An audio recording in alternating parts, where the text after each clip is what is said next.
Corruption, যার অর্থ হচ্ছে দুর্নীতি, নৈতিক অধঃপতন, নৈতিক অবনতি ইত্যাদি অর্থ বোঝায়। আর দুর্নীতি বলতে ব্যক্তিগত লাভ বা অন্যের লাভের জন্য ক্ষমতা বা পদের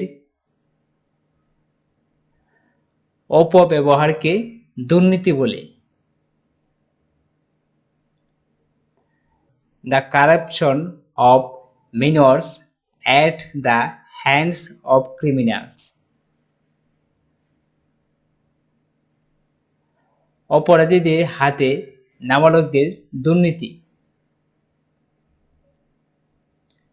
ওকে, থ্যাংক ইউ, আল্লাহ হাফেজ।